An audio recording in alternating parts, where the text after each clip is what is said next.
ओ भाई साहब नमस्कार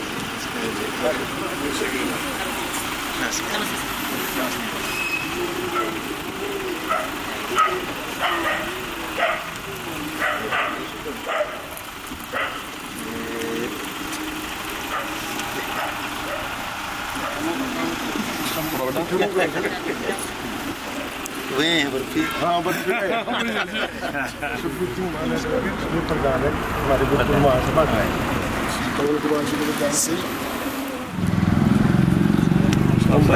ये सेक्रेटरी जिंदर सिंह बेनीवाल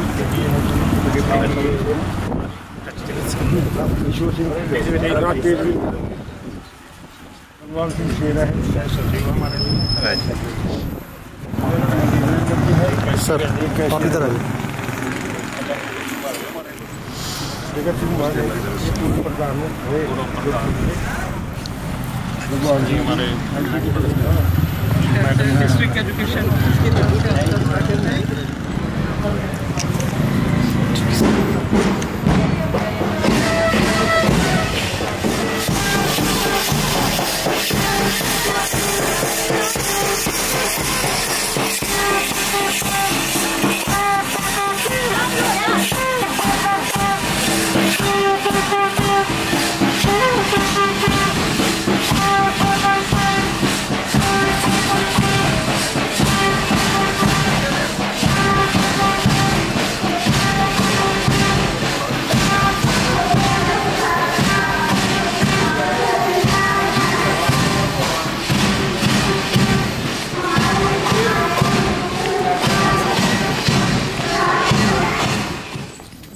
पानी का सिस्टम है वाटर सप्लाई का सबमर्सिबल तो 3 बताए भाई साहब आपने हॉस्टल से 5 टोटल अच्छा जी अपने करनाल में है ना जी पानीपत तो सुभाष जी हैं जी हाँ जी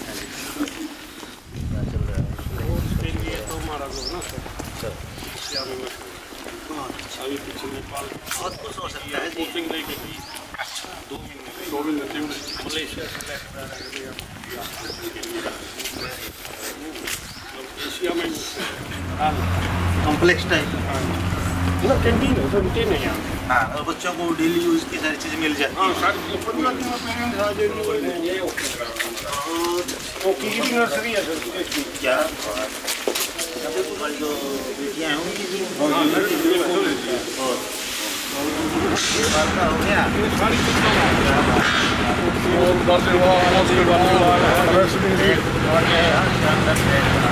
कबड्डी के लिए 400 मीटर का है जी 400 मीटर तो सुबह बच्चे हम लोग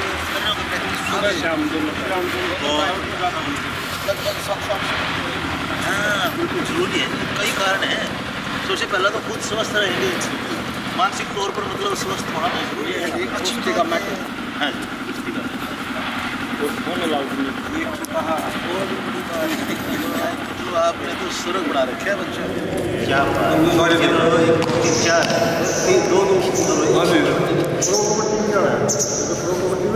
जैसे अपने बेटियों के बारे में छोटी बेटी की स्पोर्ट्स ओरिएंटेड थी साइकोलॉजी तो वो अभी भी मेडिकल कॉलेज में है जैसे फाइनल ईयर में वहाँ फुटबॉल टीम की कैप्टन है वो अच्छा है हाँ तो मैं अब सोच रहा हूँ कि काश यहाँ भेज रखे होता उसे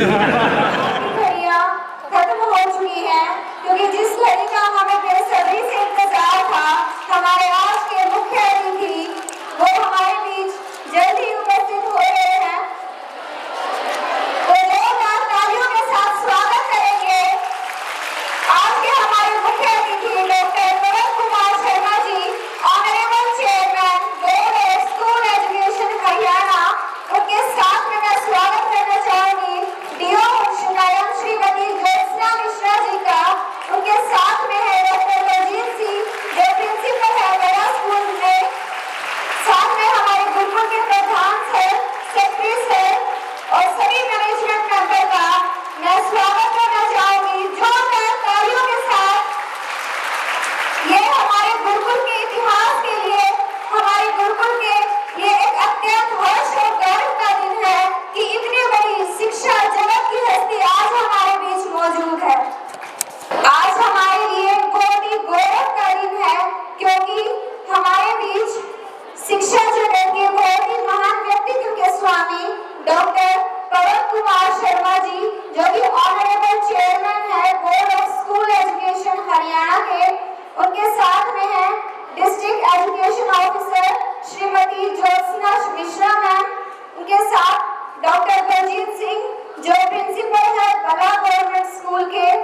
उनके साथ ही मैं हमारे गुरुकुल के president sir advocate Sukhbir Singh Maan जी, सेक्रेटरी ओम प्रकाश मान जी, कैशियर रेडर बांकर जी, तेजवीर खरे जी और बलवान शेरा जी जो कि वाइस ज्वाइंट सेक्रेटरी हैं, हमारे गुरुकुल के principal ma'am Shrimati Sunita Sehrawat ji, principal of degree college doctor Sandeep sir, principal of school Shrimati Gurpreet Kaur ma'am ji और सभी अन्य विशिष्ट अतिथि और गुरुकुल के सभी मैनेजमेंट मेंबर्स का, हमारे गुरुकुल के सभी अध्यापिकाओं का और सभी प्यारे बच्चों का आज के इस महापर्व पर दिल की गहराइयों से स्वागत करती हूँ, अभिनंदन करती हूँ। अब हम अपने आए हुए आज के मुख्य अतिथि जी से निवेदन करेंगे डॉक्टर परम कुमार शर्मा जी से कि कृपया मंच पे आए और दीप प्रज्वलन के माध्यम से कार्यक्रम का शुभारंभ करें। साथ ही मैं बुलाना चाहूंगी श्रीमती ज्योत्सना मिश्रा मैम जी को, डॉक्टर बलजीत सिंह जी को, तीनों इंस्टीट्यूट्स के प्रिंसिपल मैम को जोरदार तालियों का के साथ स्वागत करेंगे। आवाज रुकनी नहीं चाहिए। दीप प्रज्वलन केवल परंपरा नहीं, यह संस्कार है जो हमें ज्ञान की ओर ले जाने का विचार है।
जलती रहे ज्ञान की ज्योति, ये दीपक है विश्वास का और उनकी असीम ऊर्जा को मनाने के लिए है। मेरों का भी यही मानना था कि बच्चे देश का भविष्य है और इसी एक बेहतर भविष्य के निर्माण के लिए बच्चों का विकास और उनकी शिक्षा अति महत्वपूर्ण है।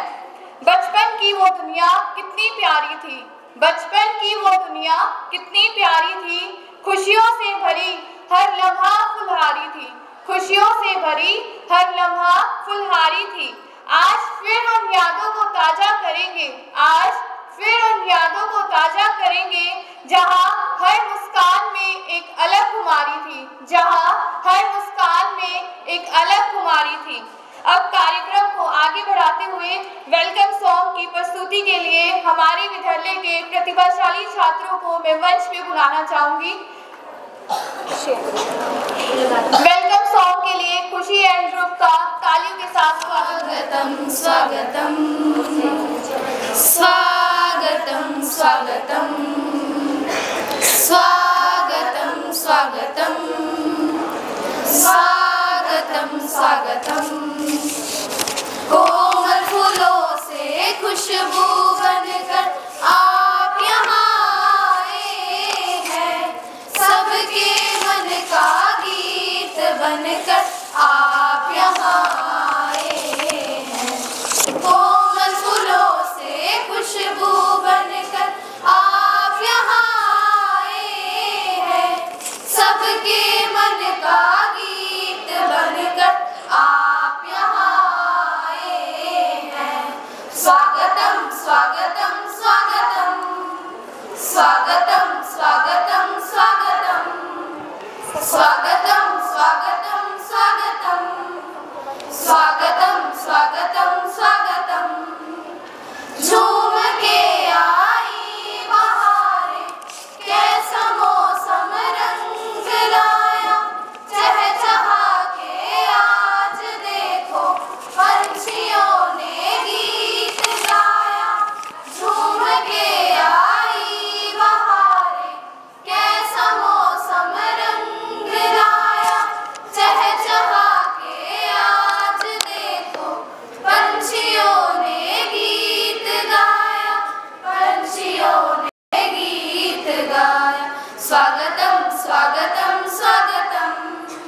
स्वागतम स्वागतम स्वागतम स्वागतम स्वागतम स्वागतम स्वागतम स्वागतम स्वागतम। फूलों से पत्तियों से हमने आज है बगिया सजाई, आप आए हम निहारे राहों में पलके बिछाई।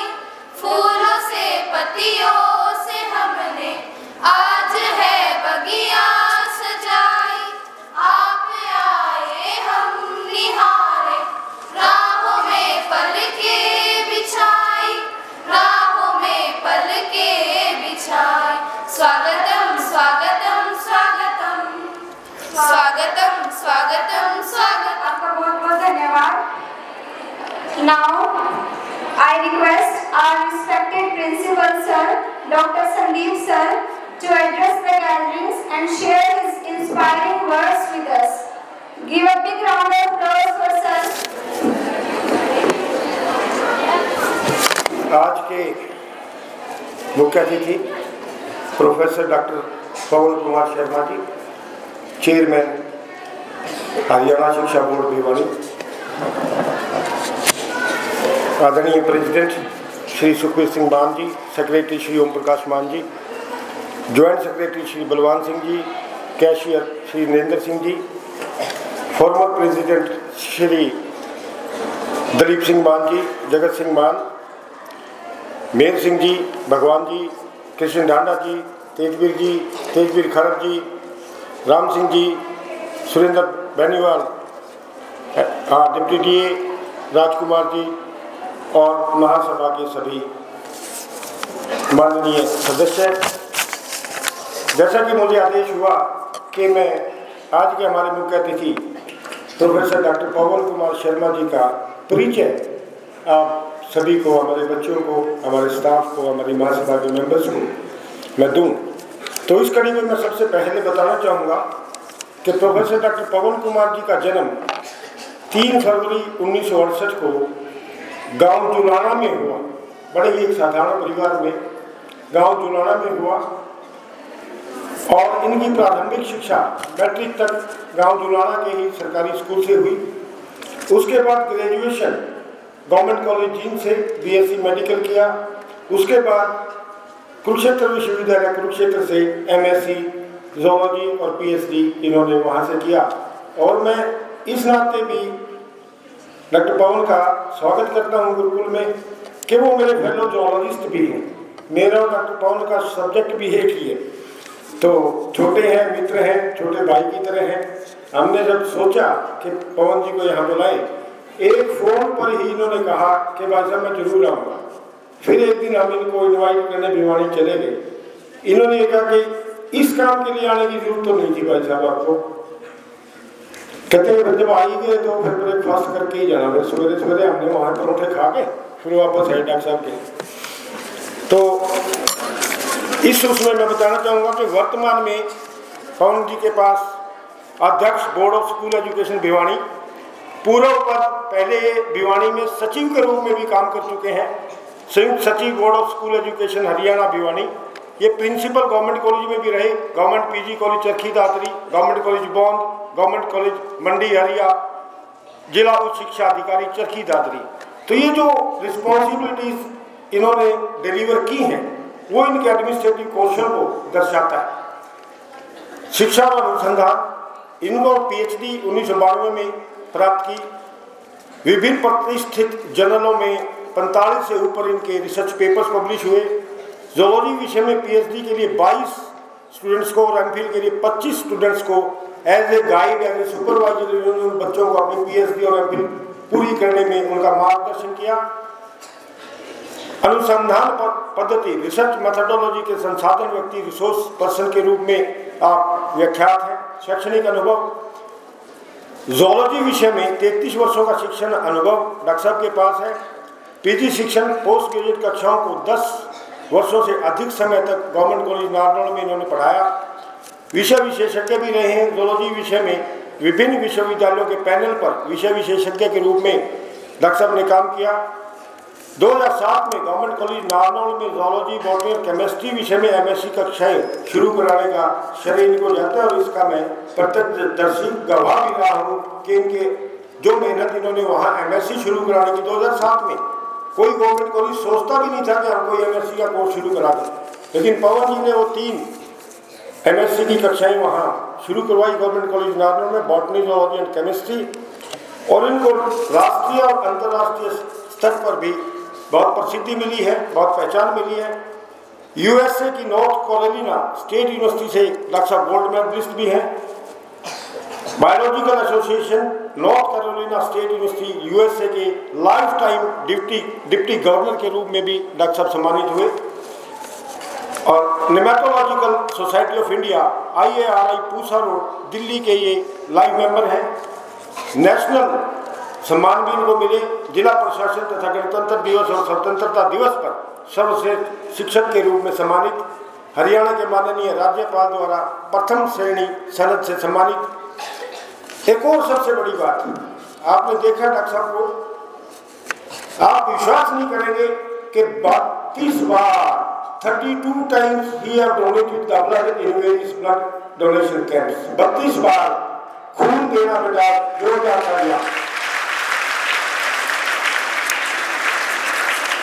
और ये जो हरियाणा की रेड क्रॉस सोसाइटी के रक्तदाताओं के मोटिवेटर भी हैं।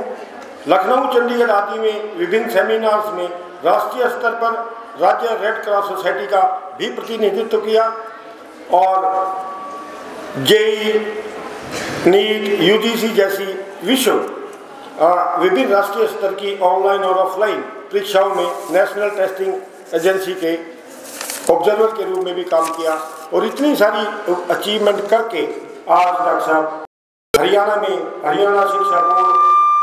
हरियाणा शिक्षा बोर्ड इनके नेतृत्व में हमारे स्कूलों की प्रगति अच्छे से दिखाई भी दे रही है। और मेरा पूरा विश्वास है कि पवन जी अपने सुदृढ़ मार्गदर्शन में, नेतृत्व में हमारी स्कूली शिक्षा को नए आयाम तक लेकर के जाएंगे। डॉक्टर साहब, मैं पर्सनली और गुरुकुल महासभा की ओर से, हमारी बच्चियों की ओर से और हमारे स्टाफ की ओर से और हमारी प्रिंसिपल्स की ओर से मैं आपका पर्सनली तौर पर गुरुकुल में पधारने में बहुत बहुत स्वागत करता हूँ। धन्यवाद। धन्यवाद सर, आपने बहुत ही महत्वपूर्ण जानकारी हमारे साथ साझा करी। बचपन है एक खजाना, इसे यूं ही मत गवाना। अब मैं जसलीन एंड ग्रुप को मंच पर बुलाना चाहूँगी।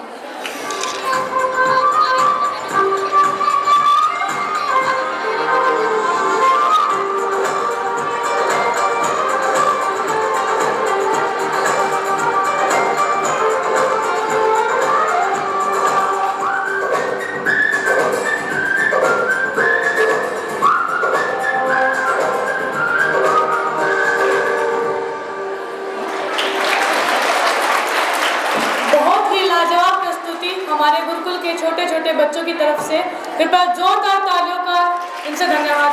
अब मैं इस संस्थान के मुख्य स्तंभ को आमंत्रित करना चाहूंगी, जिनके मार्गदर्शन से यह पूरा आयोजन सफल हो पाया है। आदरणीय प्रेसिडेंट सर जी से मेरा अनुरोध है कि वे मंच पर आए और अपने प्रेरणादायक शब्दों से हमारा मार्गदर्शन करें। नन्ही मुस्कान, खिलखिलाती आवाज, बचपन में बसती है खुशियों की साथ। आओ हम सब दे इन्हें शिक्षा और प्यार, बच्चों के भविष्य को बनाए शानदार।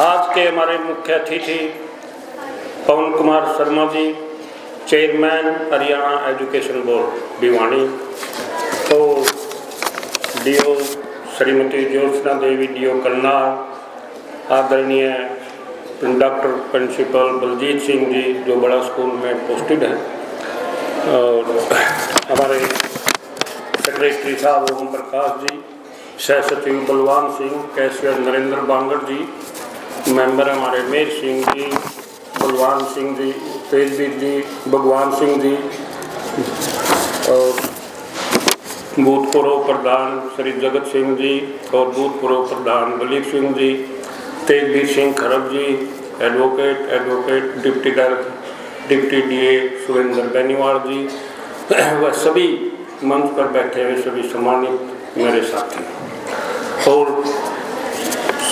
आदर व सम्मान के योग्य हमारी शिक्षिकाएँ और प्यारी छात्राओं, मैं आज हमारे इस गुरुकुल के प्रांगण में पहुंचने पर मुख्य अतिथि डॉक्टर पवन कुमार शर्मा जी चेयरमैन साहब का यहाँ अपनी ओर से और अपने गुरुकुल परिवार की ओर से स्वागत करता हूँ, हार्दिक अभिनंदन करता हूँ। मैं सबसे पहले बच्चों आपको बाल दिवस की शुभकामनाएं देता हूँ।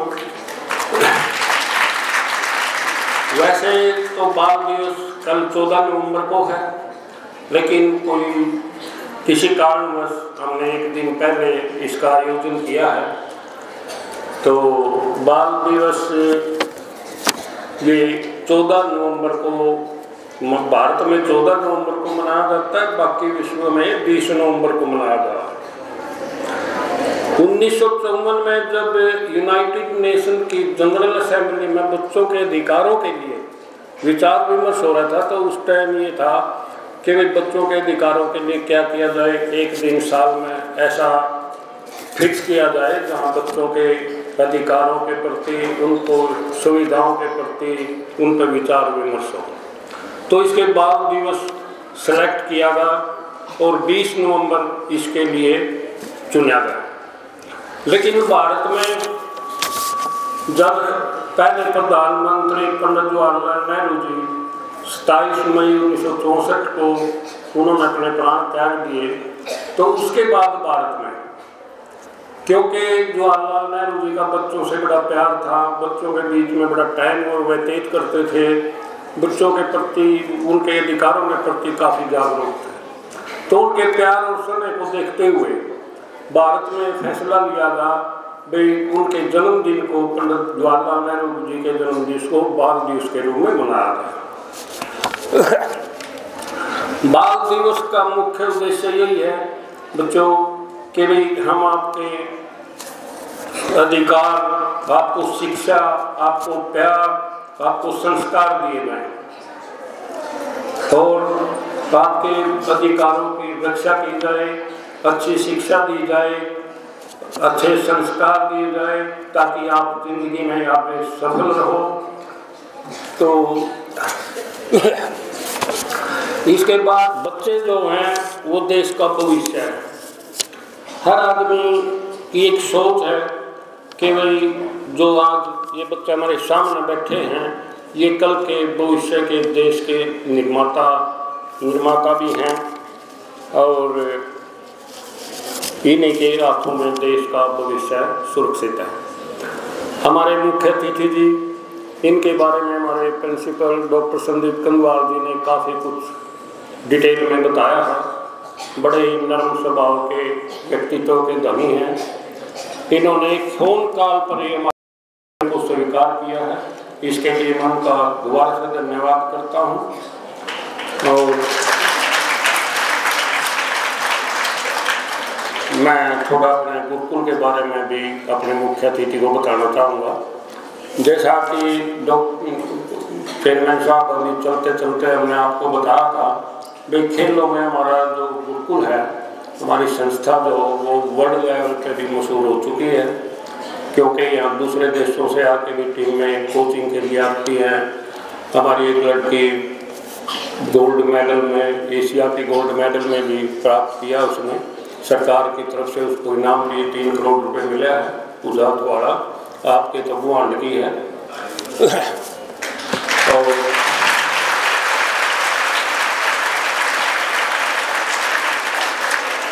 इसके साथ साथ मैं ये कहूँगा कि भाई खेलों के जो हमारी टीम है जो मेहनत कर रही है ना, वो भी गजब है। और इसके साथ जो हमारी अध्यापिकाएं हैं ना, एजुकेशन के मामले में कम वो भी नहीं है।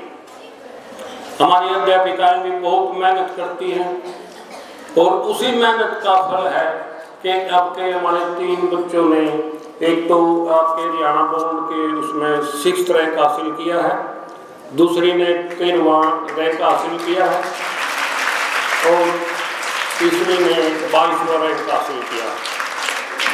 और मैट्रिक में कुल 217 बच्चों ने एग्ज़ाम दिया था पवन कुमार जी, जिनमें से 198 बच्चों की हमारी मेरिट थी, 19 बच्चों की फर्स्ट डिवीज़न थी।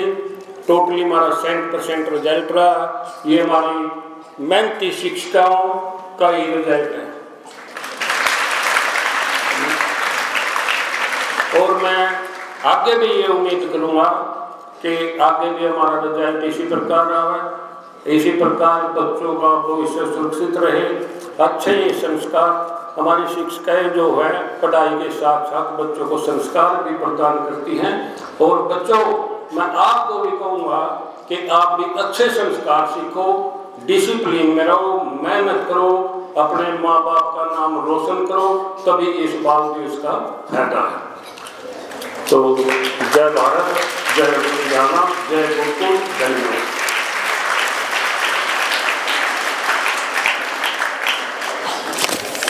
बहुत फिर हम आप सभी का धन्यवाद करते हैं।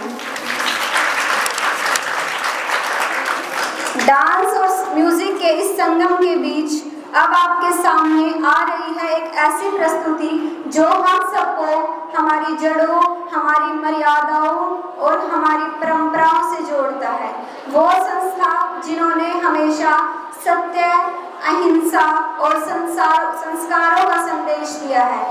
मैं सरोजनी नायडू हाउस से बुलाना चाहूंगी दीक्षा एंड ग्रुप को, जो आर्य समाज के ऊपर अपनी प्रस्तुति देने जा रहे हैं। तो जोरदार तालियों के साथ स्वागत करेंगे।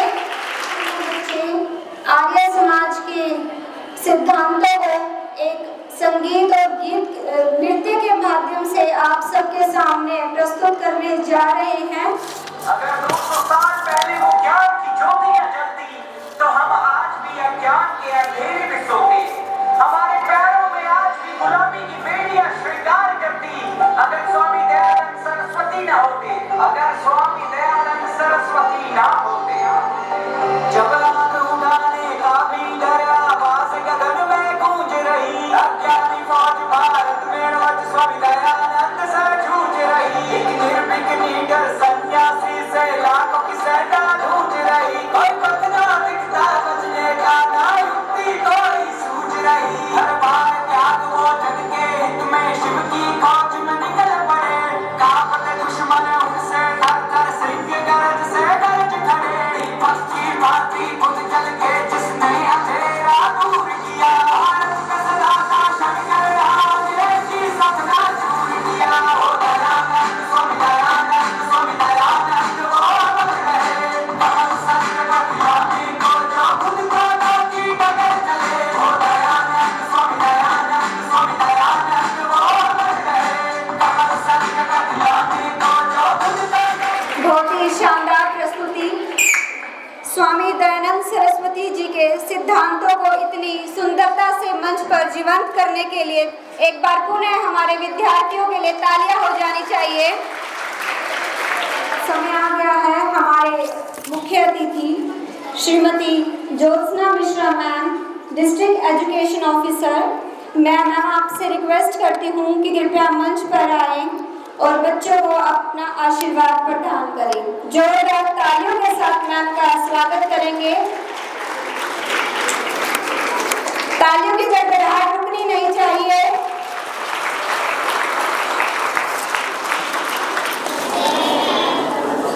भगवान भुवन भास्कर की स्वर्ण रश्मियों से सुसज्जित आर्य कन्या गुरुकुल मोर माजरा के इस प्रांगण में हमारे आज के मुख्य अतिथि डॉक्टर पवन शर्मा जी, चेयरमैन हरियाणा विद्यालय शिक्षा बोर्ड भिवानी का हार्दिक अभिनंदन और स्वागत करते हुए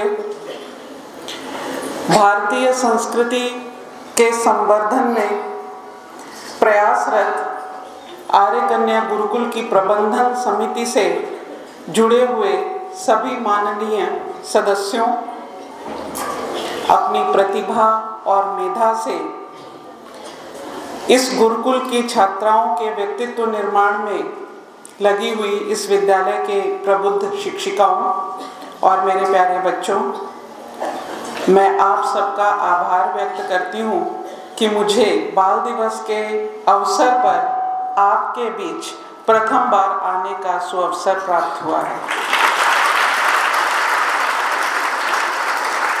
आज जब हम बात करते हैं बाल दिवस की, तो बात की जाती है बच्चों के अधिकारों की।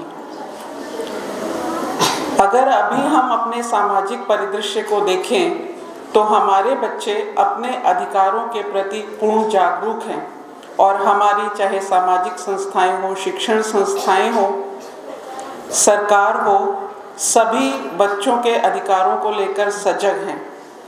लेकिन एक छोटी सी बात जो रह जाती है कि अधिकारों की बात कर्तव्य निष्ठा की नींव पर ही निर्भर करती है। तो आज बाल दिवस के इस मौके पर मैं अपने सभी अध्यापक साथियों और बच्चों से एक यही बात कहना चाहूँगी कि जब आप अपने अधिकारों की बात करें तो उससे पहले अपनी कर्तव्य पूर्ति के बारे में भी सोचें।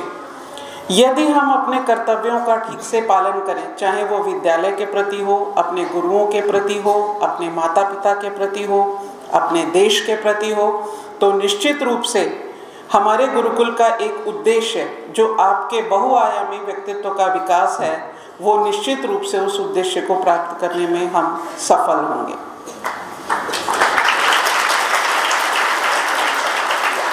एक शिक्षा अधिकारी के रूप में जब मैं यहाँ पर उपस्थित हूँ और मेरे सामने इतनी सारी छात्राएं बैठी हुई हैं, तो मैं लोभ संवरण नहीं कर पा रही हूँ कि मैं कुछ बातें आपसे और भी साझा करूँ, और यदि हमारे मुख्य अतिथि की अनुमति हो तो मैं थोड़ी सी बातें बच्चों के साथ जरूर साझा करना चाहूँगी।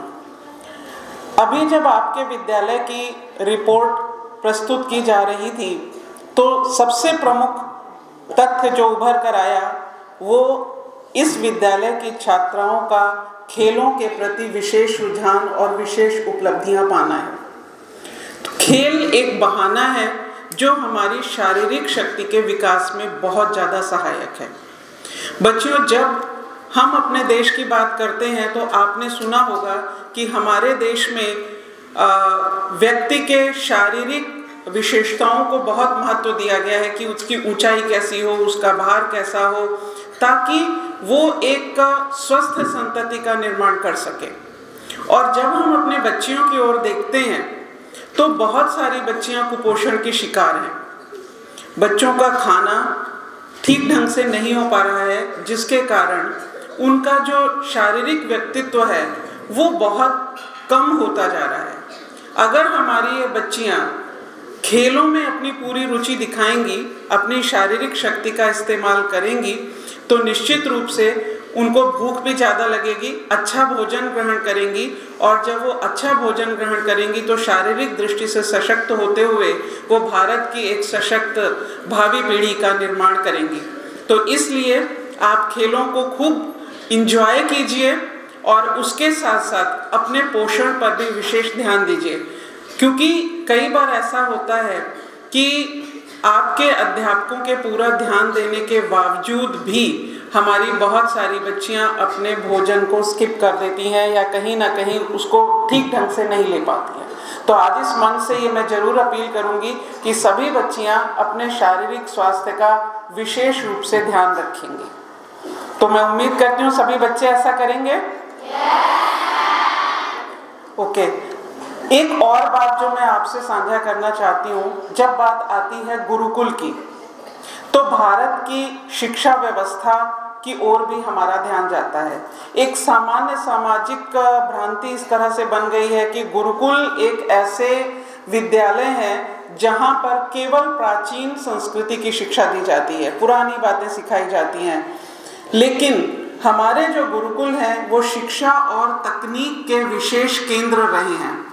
यदि भारत विश्व गुरु की उपाधि से अलंकृत हुआ तो वो हमारे ऋषियों की वैज्ञानिक चेतना ही थी जिसने हमें आध्यात्मिकता के साथ साथ सामाजिक क्षेत्रों में भी सर्वश्रेष्ठ प्रदर्शन की ओर अग्रसर किया था।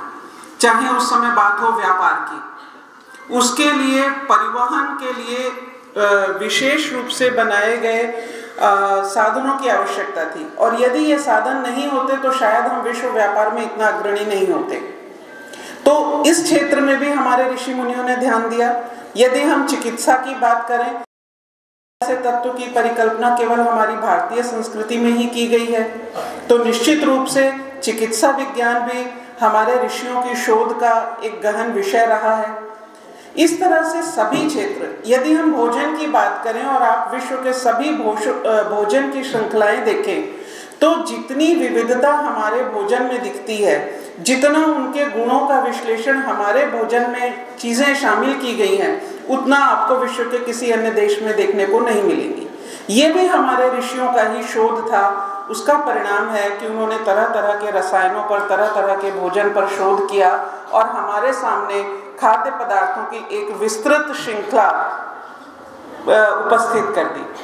पर थोड़ा सा मैं देख रही हूँ, गुरुकुल का वातावरण भिन्न है, लेकिन जब हम सामान्य सामाजिक जीवन में जाते हैं तो बच्चे हमारे जो भारतीय परंपरा के भोजन है उससे थोड़ा सा दूर हटकर पाश्चात्य पाक व्यंजनों की तरफ जो है ज़्यादा उनका रुझान होता जा रहा है। तो अध्यापकों के माध्यम से मैं इस मंच से भी अपील करना चाहूँगी कि ज़्यादा से ज़्यादा बच्चों को अपनी जो भारतीय खान पान की परंपरा है, विविध राज्यों की विविध परंपराएं हैं, और हरियाणा और पंजाब की जो खाद्य परंपरा है वो तो अतुलनीय है, तो उसका पालन करें और बच्चों को उसकी जो वैज्ञानिक उपादेयता है उसके बारे में बताएं, ताकि जब कभी ये अपने घर को संवारने के लिए तैयार हों तो ये इस भारतीय खाद्य परंपरा को अपने घर परिवार में प्रमुखता से स्थान दे सके। एक और बात विज्ञान और संस्कृति की है। आज का युग विज्ञान और तकनीक का युग है। विज्ञान और संस्कृति ये दो अलग अलग चीज़ें नहीं हैं। जब हम भारतीय संस्कृति की बात करते हैं तो उसकी उदात्तता का श्रेय उसकी वैज्ञानिकता को ही जाता है। तो सभी छात्राओं से मैं यही कहना चाहूँगी कि आप अध्ययन के साथ साथ अपने शारीरिक और मानसिक विकास पर ध्यान दें।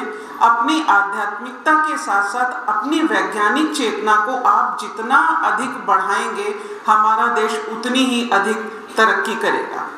तो ये छोटी छोटी 2-3 बातें थीं जो मैं आप लोगों से साझा करना चाहती थी। और इस बाल दिवस के मौके पर अगर आप ये शपथ ले सके कि हम ये 2-3 चीज़ें जो हैं वो अपने जीवन में अवश्य पूरा करेंगे, तो संभवतः मेरा यहाँ आना और डॉक्टर पवन शर्मा जी का यहाँ आना सार्थक हो सकेगा। जय हिंद, धन्यवाद।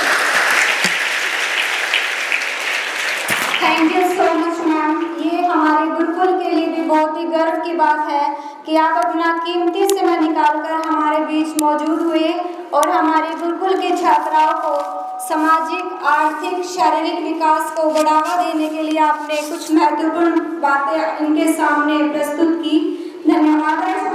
आज के हमारे मुख्य अतिथि doctor Pawan Kumar Sharma ji honourable chairman हैं Haryana board of school education Bhiwani के, जो आपके समक्ष अभी आने वाले हैं और आपको अपने विचारों से कृतार्थ करेंगे। ये हमारे गुरुकुल के लिए बहुत ही गौरव और सम्मान की बात है कि शिक्षा जगत की इतनी बड़ी शख्सियत आज हमारे बीच मौजूद है।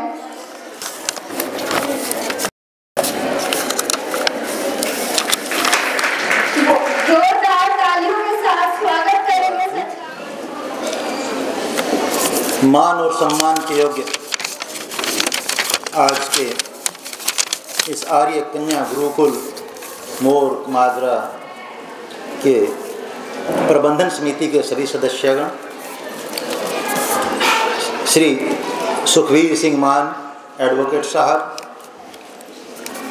प्रेसिडेंट श्री ओम प्रकाश मान सेक्रेटरी साहब, Shri Balwan Singh ji joint secretary, mister Narendra Singh Bangar ji cashier, Shri Mehar Singh ji, Shri Bhagwan Singh ji, Krishan Dhanda ji, Tejveer Kharab ji, Surender Beniwal ji advocate साहब, deputy DA, Jagat Singh ji ex president, Dalip Singh Maan ji ex president, Ram Singh ji ex president, Shri Rajkumar ji व आर्य महासभा के अन्य सभी सदस्यगण, हमारे करनाल जिला के जिला शिक्षा अधिकारी महोदया मैडम डॉक्टर ज्योत्सना मिश्रा जी, प्रिंसिपल गवर्नमेंट स्कूल बल्ला के बलजीत जी, आपके आर्य कन्या गुरुकुल के डिग्री कॉलेज के प्राचार्य महोदय, मेरे बड़े भाई doctor Sandeep Kandhwal ji, Mrs Gurpreet Kaur ji, principal Arya Kanya Gurukul senior secondary school, doctor Sunita Devi ji, principal college of education Arya Kanya Gurukul, उपस्थित सभी कन्या गुरुकुल के टीचिंग नॉन टीचिंग स्टाफ के सदस्यगण और प्यारे प्यारे छात्राओं,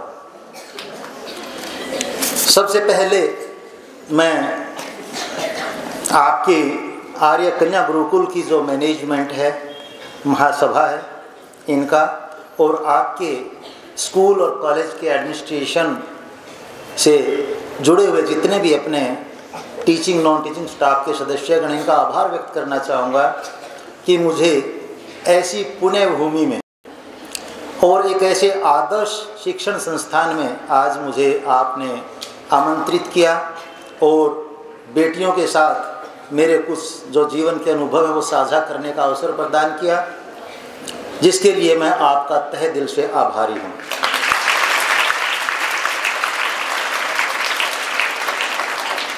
जैसा कि मेरे बारे में बेटा बताया गया है कि मैं एक शिक्षक हूँ, जूलॉजी जिसे आप बायोलॉजी समझ सकते हैं +2 तक के बच्चे, और जो मेडिकल्स की बेटियां हैं कॉलेज में जूलॉजी जंतु विज्ञान जिसे आप कहते हैं उसका टीचर मैं रहा हूँ। आपके प्रिंसिपल महोदय डॉक्टर संदीप कंधवाल जी भी जिस सब्जेक्ट के टीचर रहे हैं, जूलॉजी सब्जेक्ट रहा है वो। तो शिक्षक होने के नाते मैं हमेशा एक ही बात कहा करता हूँ कि शिक्षा देना, बच्चों के साथ जुड़ना सबसे इम्पोर्टेंट है। उसके बाद ही कोई भी गुरु, कोई भी शिक्षक बच्चों को कुछ दे सकता है। जब तक जुड़ाव नहीं बनता तब तक ना तो सामने वाला कुछ समझ सकता है और ना ही जो समझाने वाला है वो कुछ ये समझ सकता है कि मुझे क्या समझाना है। तो पहला सेंटेंस मैं जुड़ाव का करता हूँ। आप जितनी बेटियां यहाँ बैठी हैं, मुझे आप सभी बेटियों में मेरी अपनी दोनों बेटियों की छवि नज़र आती है। मेरी 2 बेटियां हैं, दोनों डॉक्टर हैं और मुझे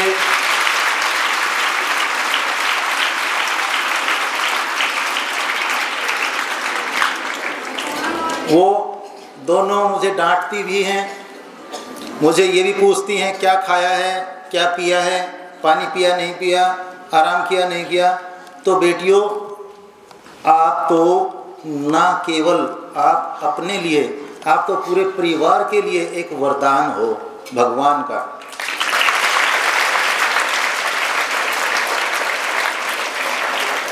जिस घर में बेटी है, जिस घर में बेटी है उस घर में किसी भी प्रकार की कोई आपदा नहीं आ सकती।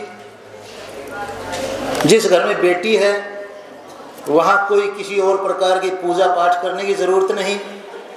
सिर्फ इतना ही दिमाग में और दिल में विचार रखो, भाव रखो कि घर में मेरी बेटी है और वो उसकी जो भावनाएं हैं, जो उसकी प्रार्थना है, वह भगवान सीधी सुनता है।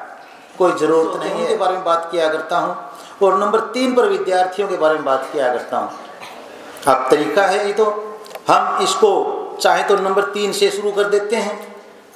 क्यों?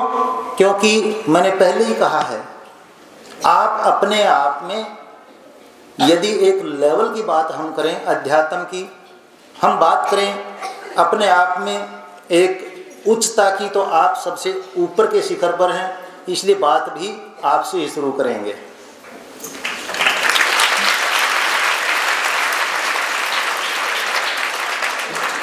जैसा कि हमारे जिला शिक्षा अधिकारी महोदया ने आपको अपने संबोधन में 3 विषयों पर थोड़ा प्रेरणादायक बातें कही।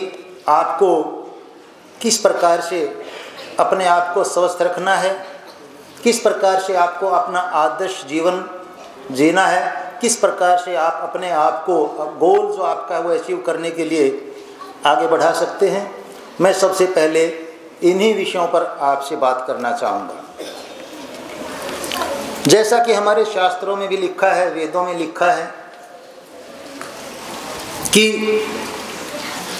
सबसे पहली जो गुरुकुल शिक्षा पद्धति की शुरुआत है वह योग और व्यायाम से ही है, क्योंकि कहावत है स्वस्थ शरीर में ही स्वस्थ मन का निवास होता है। जब तक आप स्वस्थ नहीं हैं, मानसिकता आपकी स्वस्थ नहीं हो सकती, विचार आपके स्वस्थ नहीं हो सकते।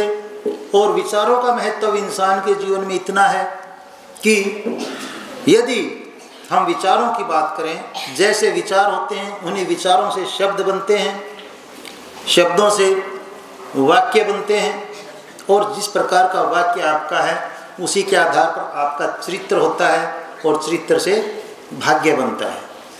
तो इसलिए विचार कब अच्छे हो सकते हैं? जब हम स्वस्थ होंगे।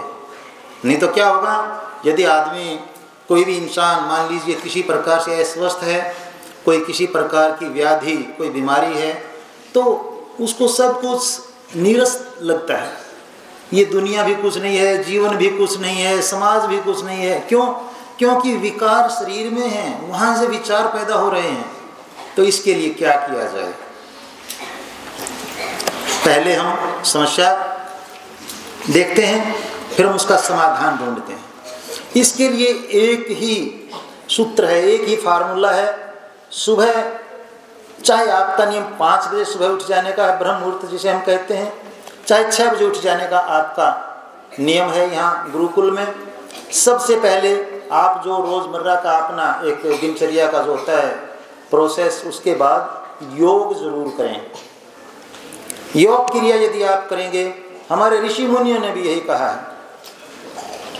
आपने महाभारत के बारे में सुना होगा, तो महाभारत में जो योगी राज जिन्हें हम कहते हैं, जो उपाधि दी गई है योगी राज की, वो किनको दी गई है? भगवान कृष्ण को। योगी राज का मतलब क्या है कि जो योग क्रियाएं थी उनमें सभी में सबसे ऊपर का मतलब क्या होता है कि यदि आप योग साधना करेंगे तो आप अपने आप को इस लेवल तक ले जा सकते हैं, आप त्रिकालदर्शी हो सकते हैं। भूतकाल, वर्तमान काल, भविष्य काल, तीनों काल के बारे में आप अनुभव कर सकते हैं। जिसके लिए एक शब्द हम प्रयोग करते हैं, सिक्स्थ सेंस, छठी जो हमारी सेंस है। 5 तो ज्ञानेंद्रियां हैं, ये आप जानते हो, आँख, कान, नाक, जीभ, त्वचा। लेकिन आप एक और मतलब सिक्स्थ सेंस क्या होती है? हमारे ऋषि मुनि योग क्रिया से सिक्स्थ सेंस ही नहीं, अपनी 7, 8, 9, 10, 11, 12 तक की जो सेंसेस थी, जितनी सेंसेस को आप योग क्रिया से जागृत कर लेंगे, इतना ही आप विद्वान होंगे। आपको इतना ही ज़्यादा अपने आप में ही ज्ञान हो जाएगा। अभी शुरुआत हुई थी अपने आज के इस कार्यक्रम की ज्योत प्रज्वलन से।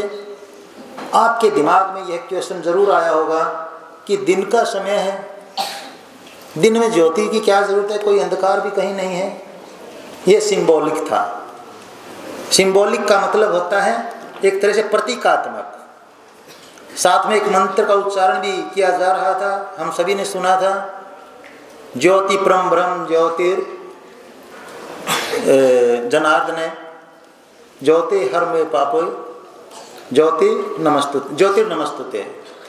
यहाँ ज्योति का मतलब ज्ञान ज्योति से है। ज्योति परम ब्रह्म का मतलब क्या? ज्ञान की जो मतलब प्रकाष्ठा है, उस प्रकाष्ठा तक ज्ञान रूपी ज्योति जले। ज्योतिर जनार्दने, यानी विष्णु भगवान की बात हम करें, या हम यह कहें कि जो इस सृष्टि के पालनहार हैं वह भी ज्योति रूप ही है। क्योंकि 2 शब्द होते हैं, एक होता है वास्तविक और एक होता है आभासी। आभासी मतलब आभास होना किसी चीज़ का, ज्योत तो वास्तविक है। तो ये ज्योत के बारे में जो बात कही गई है, यह अपने ऋग्वेद से शुरू होती है। सबसे पहले जो वेद है वो रचना ऋग्वेद की है ना। तो कहाँ से आई ये बात? योग से आई। तो या पढ़ते हैं, उसका अर्थ जानने की कोशिश करो, उसके बाद उसका एनालिसिस करने की कोशिश करो, इससे आप अपने आप ही विद्वान बन जाएंगे। अब आ जाती है बात नंबर 2। पहली बात क्या थी? योग। आपको सभी को हर रोज योग क्रिया कम से कम 10-15 योग आसन जो हैं वो आपको करने हैं। बहुत ही अच्छा वातावरण आपका है, पॉल्यूशन फ्री है, इतना अच्छा वातावरण आपकी जो महासभा है, आर्य महासभा, इन्होंने आपको दे रखा है। मैं अभी आपके सभी हॉस्टल्स वगैरह भी देख के आया हूँ, बहुत पॉजिटिव वाइब्स वहाँ से आ रहे थे, बहुत पॉजिटिव एनर्जी वहाँ थी।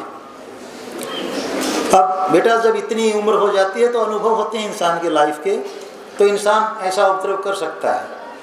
तो ये अपना सौभाग्य है कि आपको इतना अच्छा वातावरण यहाँ मिला। सभी योग किया करें। अब नंबर 2 पॉइंट पर आ जाते हैं। आपको अपने विषय में विद्वान कैसे बनना है। कई बार ऐसी बात आ जाती है कि भाई दिमाग कैसे तेज हो, और जो बेटियां +2 या कॉलेज में, वो क्या सोचेंगे, अरे यार कॉलेज में हो गया, अब क्या दिमाग तेज लग रहा है, अब तो 1 साल 2 साल और पढ़ना है। नहीं, यदि 80 साल की उम्र हो जाए तो भी हमेशा बेटरमेंट के लिए संघर्ष करना, अच्छे के लिए संघर्ष करना, यह अपना इंसान का एक धर्म है, एक ये दायित्व है, नैतिक कर्तव्य अपना ये है। तो आप इंटेलिजेंट कैसे बनेंगे, बहुत ही अच्छा फार्मूला बताऊंगा। उसके बाद यह बताऊंगा कि आप यदि ऐसा काम करेंगे तो आप कहाँ तक पहुँच सकते हैं। यदि आप यह आज पता कर लेंगे कि आप इंटेलिजेंट कैसे बन सकते हैं, उसके बाद मैं यह बताऊंगा कैरियर में कहाँ तक पहुँच सकते हैं। फिर आगे एक लाइन और उसके बाद कहूँगा। अपर क्लासेस के बच्चे हैं आप, जो बेटियां 3री 4थी 5वीं 6ठी क्लास और इससे ऊपर के जो क्लासेस हैं, 6ठी क्लास के बाद की बात करेंगे, 6ठी 7वीं के, कम से कम 2 या 3 अपनी जो बहनें हैं यहाँ सेलेक्ट करो और उनको हर रोज पढ़ाया करो। कब पढ़ाओगे? चाहे सुबह पढ़ाओ, चाहे आपका जो क्लास छूट जाते उसके बाद पढ़ाओ। जब आप ऐसे पढ़ाएंगे उससे क्या होगा, आप सीनियर क्लास में हैं और उससे छोटी क्लास की कोई भी पुस्तक, कोई बुक जब आप पढ़ेंगे, उनका लिखने का तरीका है जो बुक्स का बड़ा साइंटिफिक है। सरकार ने एक्सपर्ट्स सेलेक्ट किए गए हैं, उनसे बुक्स लिखवाई गई हैं, और जब आप उसे पढ़ोगे एक नए तरीके से उसका एनालिसिस आप करोगे, और जब आपकी एनालिसिस पावर बढ़ जाएगी, उससे क्या होगा, एनालिसिस पावर बढ़ने की वजह से आपकी जो एक्सप्रेशन, आपका अपनी तरफ से जो कुछ एक्सप्रेशन पावर है वो बढ़ जाएगी, और बेस्ट प्रेजेंटेशन या बेस्ट एक्सप्रेशन, जिसे हम कम्युनिकेशन स्किल कहते हैं, जब कम्युनिकेशन स्किल आपकी बढ़ जाएगी तो आप कामयाब हो जाओगे। बहुत सारे ऐसे लोग हैं जिनको ज्ञान बहुत है, लेकिन अपना जो एक प्रेजेंटेशन है, जो कम्युनिकेशन है, वो स्किल नहीं है, जिसकी वजह से आप और हम ऐसा सुनते भी हैं, भाई कहना क्या चाहते हो, पता है उनको, लेकिन कम्युनिकेशन स्किल ना होने की वजह से वो बात कह नहीं सकते जो कहनी चाहिए, और जब तक वह बात कहेंगे नहीं तो उनको रिमार्क्स कैसे मिलेंगे, उनको ग्रेडेशन कैसे मिलेगा, फिर वो कामयाब कैसे होंगे। यदि आप यह कम्युनिकेशन स्किल अपने डेवलप कर लेंगे, जिसका तरीका क्या मैंने बताया, अपने से 1 क्लास छोटे, 2 क्लास, जो भी क्लास आप चाहें वो सेलेक्ट कर लें, उनको आप पढ़ाया करें। सभी के लिए लागू हो गया ना, कॉलेज और एजुकेशन की भी जो बेटियां हैं बैठी उनके लिए, आपसे 2 क्लास नीचे जो आप बहनें यहाँ आपकी बैठी हैं, इनको 2-3 बहनों को आप बाकायदा इसके लिए सेलेक्ट कर लें कि हर रोज़ तुझे मैं पढ़ाया करूँगी। जब आप कम से कम 6 महीने 8 महीने ऐसा अभ्यास करेंगे, यह भी अपने आप में योग क्रिया का ही एक पार्ट है। 1 घंटा कम से कम, और हो सके तो उस 1 घंटे में भी आप उनको यह कहो कि 1 घंटा पहले आप 2 आओगे, अगले 1 घंटे 2 आओगे, और वही टॉपिक 2 बार पढ़ाओ। फिर देखो आपकी कमांड कैसी होती है सब्जेक्ट में, चाहे वह साइंस है, मैथमेटिक्स है, लिटरेचर है, आप कमांड देखिए फिर आपकी। और इसमें सभी सब्जेक्ट्स पढ़ाइए, हिस्ट्री, ज्योग्राफी, हिंदी सब पढ़ाइए, संस्कृत, क्योंकि बिल्कुल कंपटीशन का ज़माना है और कंपटीशन में जिसकी कम्युनिकेशन स्किल अच्छी है वही कामयाब हो रहे हैं। कामयाब होना मुश्किल नहीं है। कामयाब होना मुश्किल क्यों नहीं है? क्योंकि आज की जो युवा पीढ़ी है इसको ना तो माहौल अच्छा मिल रहा है, ना मार्गदर्शन अच्छा मिल रहा है। ये तो आपका अपना सौभाग्य है कि आपको माहौल भी बहुत अच्छा मिल रहा है, मार्गदर्शन भी बहुत अच्छा मिल रहा है। आप ही जो यहाँ बैठे बच्चे, यहाँ बैठी बेटियाँ हैं, जितनी छात्राएँ यहाँ हैं, मैं तो ये कहता हूँ कि भारत का पूरा भविष्य यही है। आप ही आगे चल के समाज को अलग अलग पदों पर बैठ करके मार्गदर्शन करेंगी। बाहर की जो परिस्थितियाँ हैं वो तो इतनी एडवर्स हो चुकी हैं, युवा पीढ़ी इतनी ज़्यादा डिरेल हो चुकी है कि बड़ा चिंता का विषय है। संस्कारों की कमी है, आदतें अच्छी नहीं रही हैं। तो इसलिए मैं तो आर्य महासभा का फिर से इस बारे में धन्यवाद करना चाहूँगा कि आपने इतना अच्छा माहौल बच्चियों को दिया है।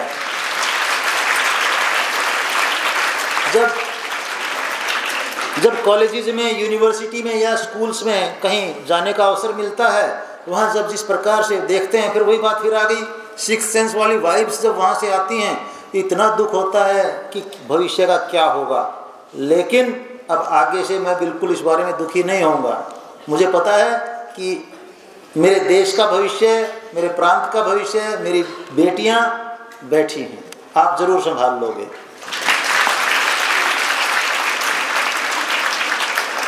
तो शायद कैरियर के बारे में पता चल गया आपको। कैरियर जो कुछ भी आप अचीव करना चाहोगे, जो ये मैंने बताया तरीका, इसके बाद आप वही कैरियर अचीव कर लोगे। चाहे एडमिनिस्ट्रेशन है, चाहे टीचिंग है, चाहे कोई दूसरा प्रोफेशन है। प्रोफेशन कोई भी सिलेक्ट कर लीजिए, each and every profession is best. कोई कम छोटा बड़ा कोई नहीं है। टीचर सभी बराबर हैं, चाहे वो प्राइमरी टीचर हैं, चाहे वो यूनिवर्सिटी के प्रोफेसर हैं। टीचर का मतलब टीचर है। अब इसके बाद जो नेक्स्ट पॉइंट मैं आपसे डिस्कस करना चाहूँगा, क्योंकि मैं ज़्यादातर एम्फेसिस मेरा आपके मार्गदर्शन या आपसे बात करने पर ही क्यों है, क्योंकि मुझे ऐसा प्रतीत होता है कि यहाँ जो मैं बात करूँगा इन पर ज़रूर अमल होगा। मतलब एक फिजिक्स का रूल है ना, if displacement is zero then work done is zero. तो यहाँ मुझे जीरो नहीं लग रहा है, मुझे लग रहा है कि यहाँ सम एक्शन इज देयर।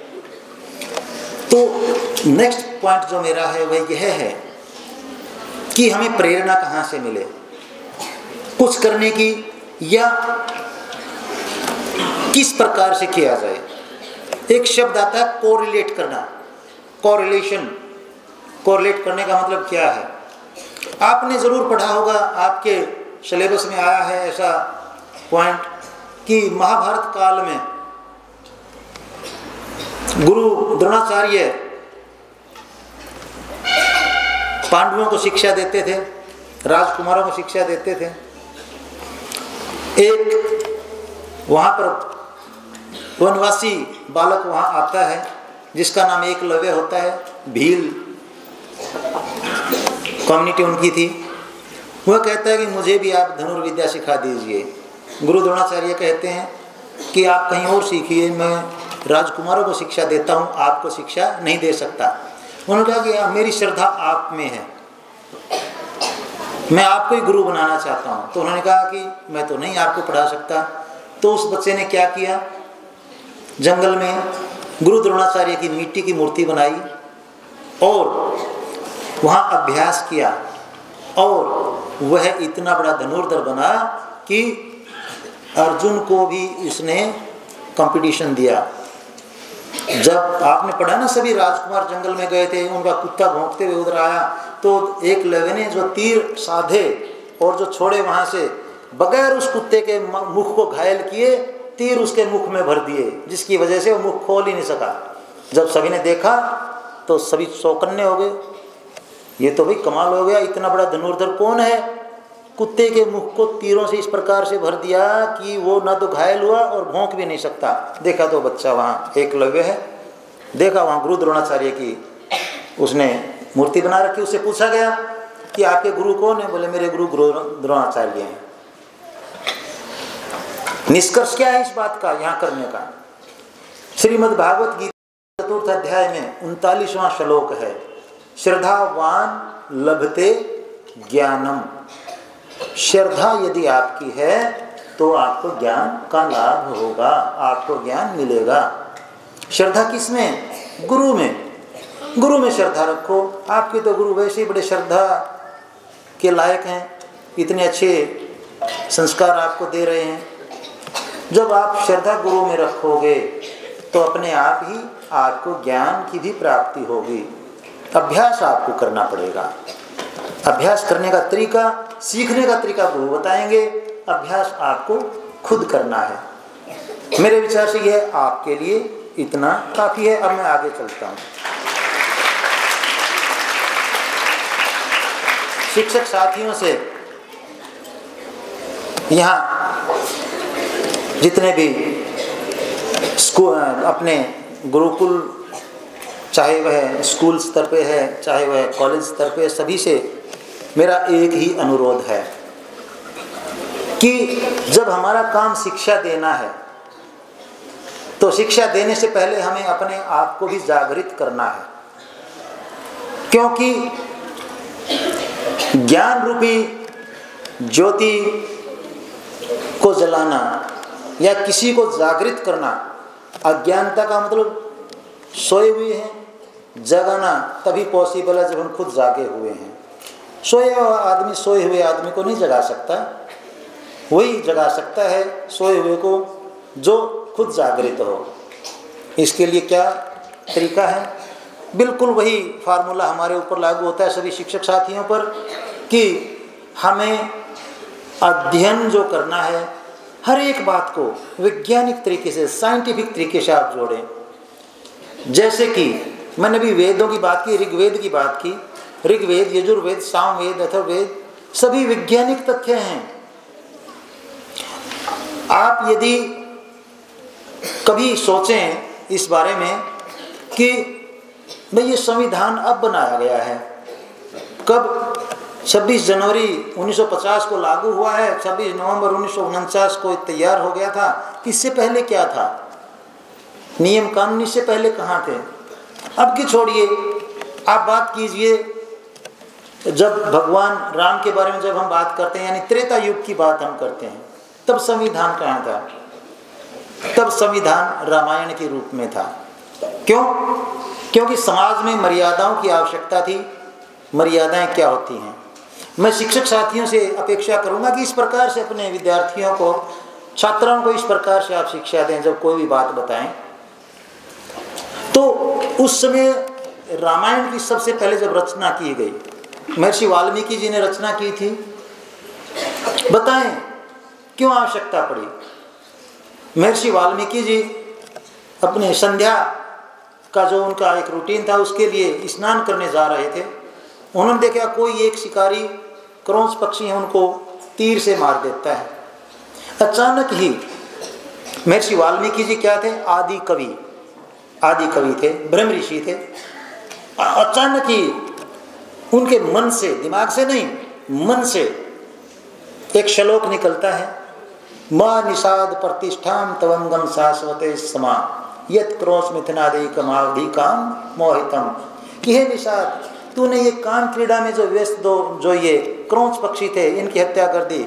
मैं तुझे श्राप देता हूँ कि तुझे कभी चैन ना मिले, ये अपने जीवन में कभी मान सम्मान ना मिले और तू इसी प्रकार से दुखी रहे। लेकिन जैसे ही श्लोक की रचना हुई, वो अपने आप में ही बड़े भौचक्के रह गए। अरे ये कहाँ से आ गया ऐसा श्लोक जिसमें ये छंद है? बड़ा करुणामयी श्लोक है। वो बड़े बेचैन थे, वापिस अपने आश्रम में आए। उनके शिष्यों ने पूछा, गुरुदेव क्या बात है, बड़े बेचैन लग रहे हैं? तो कहा कि पता नहीं कैसे एक अचानक एक ऐसे श्लोक का उच्चारण हुआ, ऐसे छंद का उच्चारण हुआ है।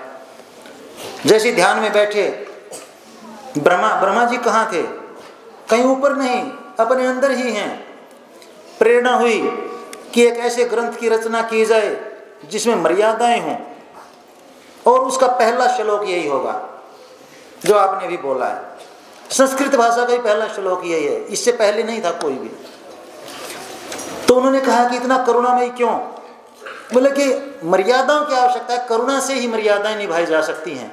मर्यादा हमेशा कब निभाई जाएंगी? जब करुणा, दया अपने अंदर होगी, फॉरगिवनेस जब अपने अंदर होगी, क्षमा जब अपने अंदर होगी। तो इसलिए ऐसे ग्रंथ की रचना करो जिसमें मर्यादाएं हों। भगवान राम जिस प्रकार से आदर्श हमने माने, मर्यादा पुरुषोत्तम, पुरुषों में उत्तम, जो मर्यादाओं को मानते थे राम। फिर क्या हुआ, पत्नी का क्या कर्तव्य है, पुत्र का क्या कर्तव्य है, भाई का क्या कर्तव्य है, माता का क्या कर्तव्य है, पिता का क्या कर्तव्य है, यही बातें लिखी गई हैं। यानी किस प्रकार से एक पिता अपने पुत्र के वनगमन के वियोग में प्राण त्याग देता है, इसे कहते हैं मर्यादाएं। किस प्रकार से अपने पिता के एक वचन की वजह से पुत्र राज तिलक छोड़ देता है, त्याग कर देता है, इसे कहते हैं मर्यादाएं। कहाँ आ रही है मर्यादाएं? त्याग से आ रही है ना, समर्पण और त्याग से मर्यादाएं आ रही हैं। और ये कब आएंगी? जब फॉरगिवनेस होगी। तो शिक्षक साथियों से मैं यही कहना चाहूँगा, इस प्रकार से बच्चों को ज्ञान दें, फॉरगिवनेस सिखाएं। खुद वो कब सीखेंगे? जब आप फॉरगिवनेस उनके लिए रखेंगे। कोई भी कसूर बच्चा कर दे, माफ़ करो, लेकिन इतना ज़रूर बताओ कि बेटा इस काम से आपको यह नुकसान हो सकता है, इससे समाज को यह नुकसान हो सकता है, संस्था को यह नुकसान हो सकता है। अदरवाइज जो नुकसान हो गया, देखिए यदि आप डांटेंगे, उसको सज़ा देंगे, कोई फ़ायदा नहीं है। नुकसान जो हो चुका, इससे दो फायदे होंगे। कोई भी बच्चा झूठ नहीं बोलेगा, एक बात। दूसरी बात, साइकोलॉजिकली इतना स्ट्रांग हो जाएगा कि उसके दिमाग में जब भय नहीं रहेगा डांट फटकार का, सज़ा का, तो अपने आप ही उसकी सोच पॉजिटिव होगी, बड़ी अच्छी सोच उसकी होगी। यदि भय या किसी प्रकार की शंका दिमाग में है तो सोच अच्छी नहीं हो सकती। इसी प्रकार से हम फिर बात कर लेते हैं द्वापर युग की। महाभारत में क्या नीतियां हैं, वहाँ आप उसके महाभारत का भी आपने सुना होगा, जो मतलब श्लोक है, यदा यदा ही धर्मस्य ग्लानिर्भवति भारत है, यदा यदा ही धर्मस्य ग्लानिर्भवति भारत है, अभ्युत्थानम धर्मस्य तदात्मानं सृजनभ्याम, परित्राणाय साधूनां विनाशाय च दुष्कृतां, धर्मस्य संस्थापनार्थ संभवामि युगे युगे। बताओ बच्चों को यह बात। उस समय संविधान क्या था? महाभारत संविधान था। क्यों? तभी समाज में इस प्रकार की कुरीतियां आ गई थी। भाई भाई का हक नहीं दे रहा था, भाई भाई को मार भी रहे थे, और अल्टीमेटली वही हुआ। दूसरी तरफ कोरिलेट करें इसको, कल ही मेरे पास एक ज्ञानेश्वर महाराज जी आए हुए थे, वो ऐसी बातें कुछ कर रहे थे। बोले कृष्ण और अर्जुन ऐसे कहे, अर्जुन है, अर्जुन कहाँ है? आप अर्जुन हैं, कृष्ण कहाँ है? कृष्ण भी आपके अंदर है। सवाल और जवाब आपके अंदर ही हो रहे हैं। महाभारत कहाँ है? कुरुक्षेत्र आपका शरीर ही है, इसी के अंदर महाभारत हो रहा है। किसको मारना है? काम, क्रोध, लोभ, आलस्य, ये जो है इनको मारना है। ये सारे क्या हैं? ये शत्रु हैं आपके। लेकिन अर्जुन मार नहीं रहा है इनको। क्यों? क्या कह रहा है अर्जुन? कि नहीं नहीं, इनको मार दूंगा तो मेरा काम नहीं चलेगा। जबकि वो गलत फहमी है, आप इन्हें मारो तभी आप राज के अधिकारी हो गए। इस प्रकार की बातें शिक्षक साथियों से मैं निवेदन करना चाहूँगा, विद्यार्थियों को, बेटियों को बताएं, क्योंकि ये तो सौभाग्य है। एक बेटी को हम यदि शिक्षित कर रहे हैं और इस प्रकार के संस्कार यदि हम उनमें दे रहे हैं, तो दो परिवार नहीं, पूरे समाज को शिक्षित कर रहे हैं। जब ऐसी बेटी कहीं यहाँ से शिक्षा ग्रहण करके बाहर जाएगी, उसके संस्कार और उसका आचरण जब समाज में अपना एक इम्प्रेशन छोड़ेगा, तो डेफिनेटली समाज में भी एक समरसता की, एक भाईचारे की भावना होगी, एक प्रेम की गंगा वहाँ पर बहेगी, एक ज्ञान की गंगा वहाँ पर बहेगी। एक बात और ऐड करना चाहूँगा, जो आपके प्राचार्य महोदय हैं डिग्री कॉलेज के, मेरे बड़े भाई डॉक्टर संदीप जी, मेरे बारे में काफ़ी कुछ इन्होंने यहाँ एडजेक्टिव्स लगा के बात की, बताया मेरे बारे में, पेपर, रिसर्च पेपर पब्लिश किए, रिसर्च स्कॉलर्स, ये वो तो वही बात होती है, अपनों की बड़ाई सभी करते हैं। लेकिन मैं कुछ फैक्ट्स बताता हूँ। मेरे से सीनियर रहे हैं कॉलेज में डॉक्टर संदीप जी, डॉक्टर संदीप कंदवाल जी, जो प्रिंसिपल हैं आपके डिग्री कॉलेज के। और ये उस टाइम, हमारे टाइम में इलेक्शन हुआ करते थे कॉलेजेस में, सेक्रेटरी भी रहे हैं स्टूडेंट यूनियन के।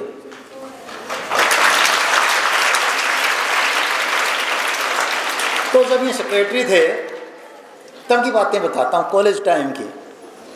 बहुत एक्टिव थे स्टूडेंट्स के, किसी भी प्रकार के कोई भी, देखो बेटा वही बात है, गवर्नमेंट कॉलेज था, अलग अलग सोच, अलग अलग विचारधारा, अलग अलग परिवारों से, अलग अलग समाज के क्षेत्रों से बच्चे आते थे, तो उनकी समस्याएं विभिन्न प्रकार की होती थी। तो हमेशा इनका एक ऐसा डेमोक्रेटिक और ऐसा एक सामाजिक मतलब रुझान रहा है कि बहुत संघर्षशील थे। प्रिंसिपल से विद्यार्थियों के हित की बातें मनवाना, टीचर्स से कोई समस्या हो गई है तो उसको सुलझाना, मतलब लीडरशिप के गुण में बता रहा हूँ। सौभाग्य है ये अपना कि यहाँ पर ये अपने प्राचार्य हैं। इसके बाद जब प्रोफेसर हम बन गए 1992 में, हम इकट्ठे एक ही कॉलेज में प्रोफेसर थे, गवर्नमेंट कॉलेज सफ़ेदों में। मेरा फिर ट्रांसफ़र उधर नारनौल साइड हो गया, डिस्ट्रिक्ट महेंद्रगढ़ में, वहाँ रहा हूँ मैं। यहाँ ज़रूर बेटियाँ बैठी होंगी महेंद्रगढ़ डिस्ट्रिक्ट की। तो ये फिर हमारी यूनियन के प्रेसिडेंट भी रहे हैं। जो प्रोफेसर्स की Haryana government college teacher association होती है, और उस समय के बारे में आपको बताऊं, आज के दिन हरियाणा में ही नहीं पूरे देश की बात बताता हूं, प्रोफेसर्स को सबसे ज़्यादा सैलरी मिलती है, उसका कारण डॉक्टर संदीप कंदवाल हैं। कैसे? ये बात बेटा अगस्त 2009 की है। एमडी यूनिवर्सिटी में हमारी कन्वेंशन चल रही थी। सरकार ने क्या कहा कि भाई यूजीसी के ग्रेड्स ऐसे लागू कर दो, लेकिन जो अधिकारी, कुछ अधिकारी बैठे थे, माननीय भूपेंद्र सिंह हुड्डा जी उस टाइम मुख्यमंत्री होते थे, वो अधिकारी क्या कहते हैं सीएम साहब को, इतने ग्रेड नहीं दिए जा सकते। बोले क्यों?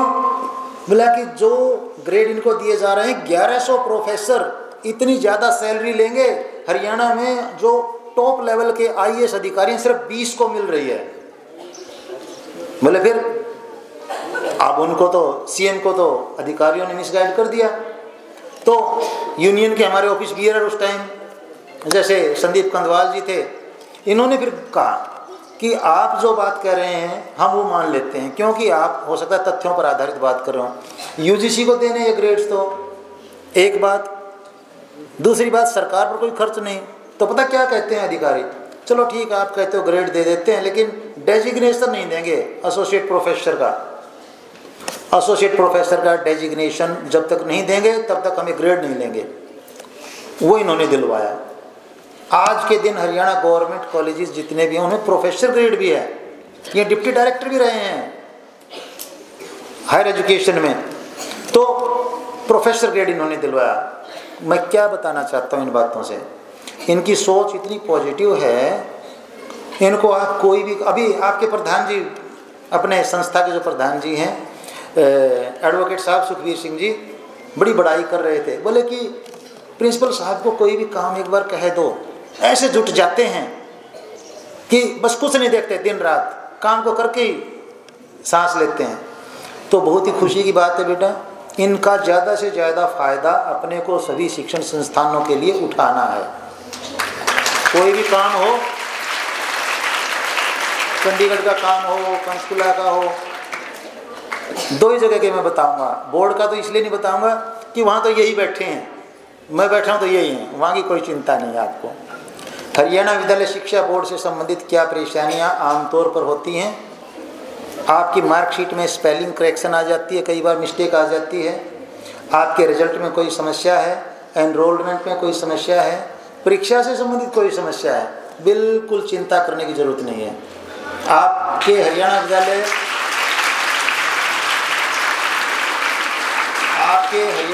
शिक्षा बोर्ड के चेयरमैन आपके आर्य कन्या गुरुकुल मोर माजरा के भी सदस्य आज से बन गए। बिल्कुल चिंता नहीं करनी।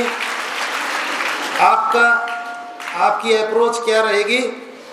फ़ोन यदि करो, आपके गुरुकुल का नाम आपको सिर्फ लेना है, कोई काम हो।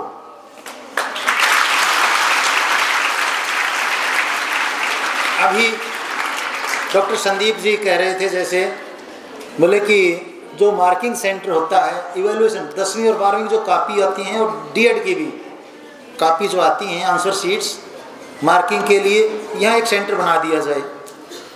मैं तो ये कहता हूँ डॉक्टर साहब, सेंटर बनाने के लिए तो हमें बड़े निवेदन करने पड़ते हैं, सेंटर फिर भी नहीं बनते हैं। क्यों? कई प्रकार की एक्सपेक्टेशंस होती हैं। सिक्योरिटी सबसे बड़ा इशू होता है, उसके बाद स्टाफ की अवेलेबिलिटी होती है। तो डॉक्टर साहब ने पता क्या कहा स्पेस भी है, सिक्योरिटी भी है, स्टाफ भी हम देंगे। तो मैं ये घोषणा करता हूँ कि आपके यहीं आर्य कन्या गुरुकुल मोर माजरा में भी एक इवेलुएशन सेंटर का मतलब है आंसर जो आप एग्जाम देते हो वो आंसर शीट्स यहाँ आया करेंगी और यहाँ चेक हुआ करेंगे।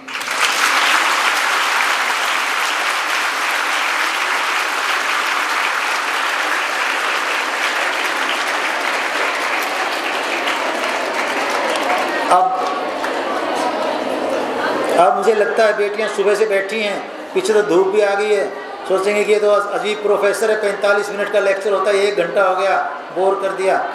तो एक बार पुनः सभी बेटियों को,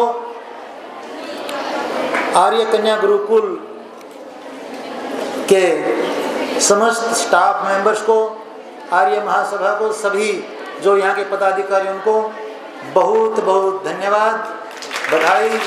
जय हिंद, जय भारत, वंदे मातरम। बहुत बहुत धन्यवाद सर, हमारे लिए गर्व की बात है और हम आपको पूर्ण आशा दिलाते हैं कि जो जो आपने अपने विचार यहाँ रखे, हम सभी शिक्षकगण भी और यहाँ की छात्राएं भी उनको अपने जीवन में लागू करेंगी। अब मैं जो हमारे इस कार्यक्रम का सबसे गरिमापूर्ण क्षण है, सम्मान समारोह, उसके लिए गुरुकुल के प्रधान एडवोकेट सुखबीर सिंह मान जी, सेक्रेटरी ओम प्रकाश मान जी को स्टेज पे बुलाना चाहूंगी कि वो आए हुए हमारे विशिष्ट अतिथि को सम्मानित करें। जोरदार तालियों से सबका स्वागत करेंगे।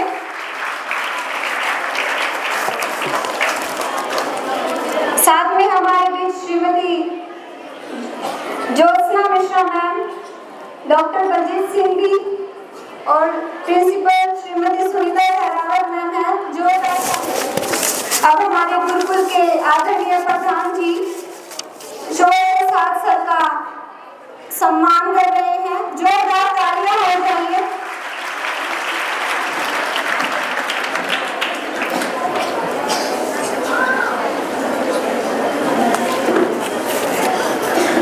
अब गुरुकुल के सेक्रेटरी श्री ओम प्रकाश मान जी मोमेंटो देके सर का सम्मान कर रहे हैं।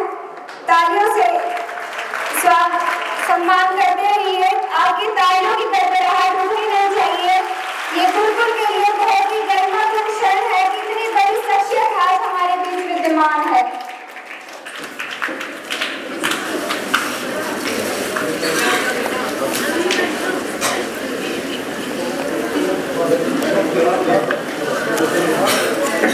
अब हमारे डिग्री कॉलेज के principal doctor Sandeep sir magazine देकर सर को सम्मानित कर रहे हैं। जोरदार तालियां हो जाए बच्चों।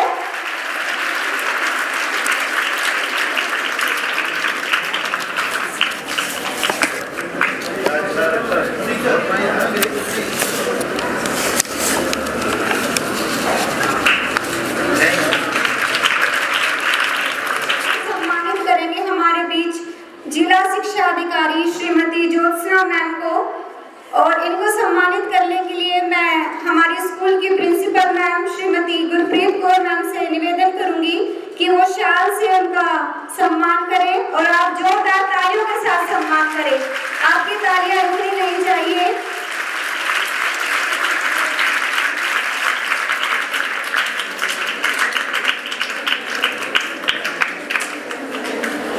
अब श्रीमती सुनीता सहरावत मैम मोमेंटो देकर श्रीमती ज्योत्सना मैम को सम्मानित करने जा रही हैं।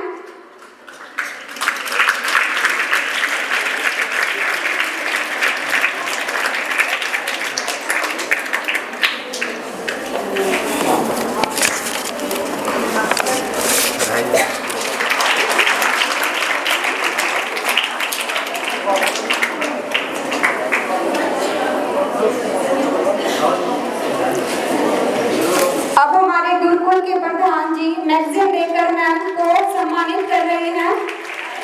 आमंत्रित करना चाहूंगी गुरुकुल के कोषाध्यक्ष श्री नरेंद्र बांगड़ जी, ज्वाइंट सेक्रेटरी बलवान शेरा जी, गुरुकुल के पूर्व प्रधान दिलीप सिंह मान जी कि कृपया मंच पर आए और डॉक्टर बलजीत सिंह जी को सम्मानित करें।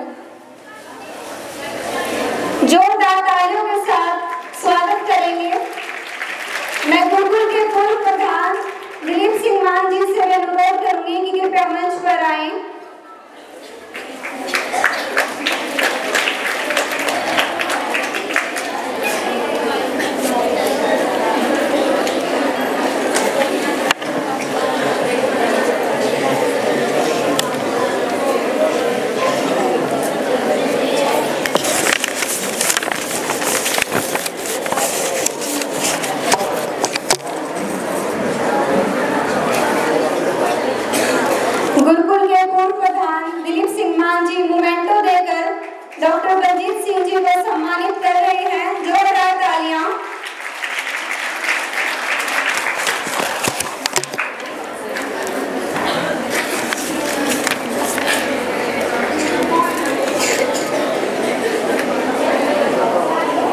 और अब साथ में गुरुकुल के कोषाध्यक्ष श्री नरेंद्र बांगड़ जी व बलराम शेरा जी घड़ी देकर सबको सम्मानित कर रहे हैं। जोरदार तालियां। यह सम्मान की घड़ी हमारे लिए बहुत ही गौरव का क्षण है। अब मैं श्री तेजवीर खौरत जी को, सुरेंद्र जी को और भगवान जी को स्टेज पे आमंत्रित करूंगी।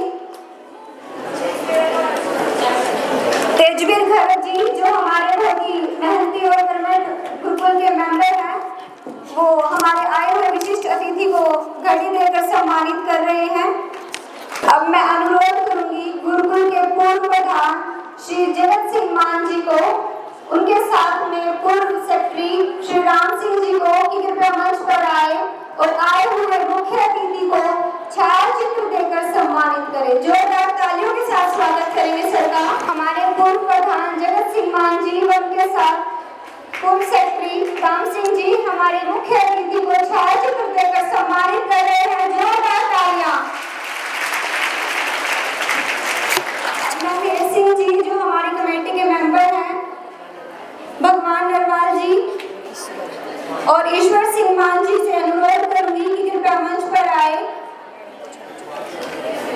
वो श्रीमती ज्योत्सना मिश्रा मैम को छायाचित्र देकर सम्मानित करेंगे। साथ में राजकुमार सैनी जी से भी मेरा अनुरोध है कि कृपया मंच पर आए।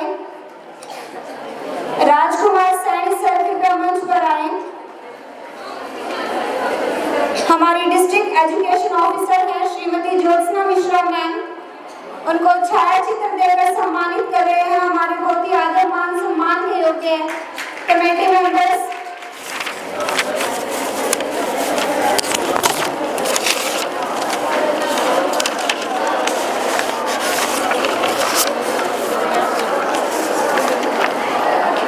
आप सबसे मेरा अनुरोध है कि कृपया अपना स्थान ग्रहण करें। बहुत बहुत धन्यवाद सर, आप अपना कीमती समय निकाल कर आए और अपने शब्दों से हमें इतना मोटिवेट किया। महक उठे हैं आज के ये लम्हे, हर दिल में उजियारा है। हमारे बीच पधारे हैं वो व्यक्तित्व जो खुद में एक सितारा। अब मैं हमारे गुरुकुल के school principal Shrimati Gurpreet Kaur ma'am ji से अनुरोध करूंगी कि कृपया धन्यवाद उद्बोधन के लिए आए।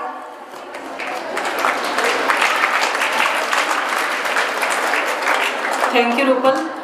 First of all, a very warm afternoon to all of you, and lots of blessings and congratulations on this special day. In advance, Happy Children's Day to all of you. Thanksgiving ceremony में मैं सबसे पहला जो thank you है वो हमारे आज के जो चीफ गेस्ट हैं doctor Pawan Sharma ji. Thank you sir, thank you so much for accepting our invitation. इतने शॉर्ट नोटिस पे कॉल पे आपने हमें हमारे आमंत्रण को स्वीकार किया और बच्चों को ब्लेसिंग्स देने के लिए आप लोग आए। और sir your wisdom words and blessing while addressing the students means a lot to us, means a lot. Thank you so much sir. और जैसा कि हमने सिर्फ एक बार आपसे रिक्वेस्ट की मार्किंग सेंटर की और आपने जो हमें ये इतना बड़ा गिफ्ट दिया है, ये जो आज आप हमें इतना बड़ा गिफ्ट, इतना बड़ा हमें एक इवेंट देके जा रहे हैं, उसके लिए पूरा गुरुकुल परिवार, पूरी महासभा आपका धन्यवाद करती है। और यू आर, मेरे ख्याल में आप एक हीरा हैं इस भिवानी बोर्ड का, क्योंकि हमारे बच्चों को बहुत दिनों से हम लोग एक चीज़ बता रहे थे कि जो गुरुकुल की पर्सनैलिटी जो हम आप लोगों के चिल्ड्रन डे पे बुलाने वाले हैं, आप जो हम इस गुरुकुल को चला रहे हैं आप उसके कर्णधार हैं, क्योंकि हमारा सारा सपोर्ट आप लोगों के बोर्ड से चलता है। और आज हम तहे दिल से आपका धन्यवाद कर रहे हैं कि आप हमारे बच्चियों को आशीर्वाद देने के लिए यहाँ पहुँचे हैं। और मैं गुरुकुल की प्रिंसिपल होने के नाते और पूरी महासभा की तरफ से आप लोगों का धन्यवाद करती हूँ। सेकेंड थैंक यू मेरा श्रीमती ज्योत्सना मिश्रा जी, DEO करनाल है। Thank you ma'am, thank you so much. आप लोगों ने अपना इतना कीमती समय हमें दिया है।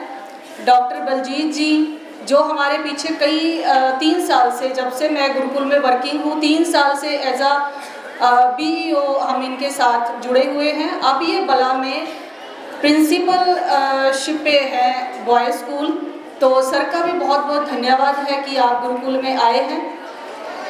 मेरा थर्ड जो थैंक यू है एक स्पेशल गेस्ट इंसान के लिए है।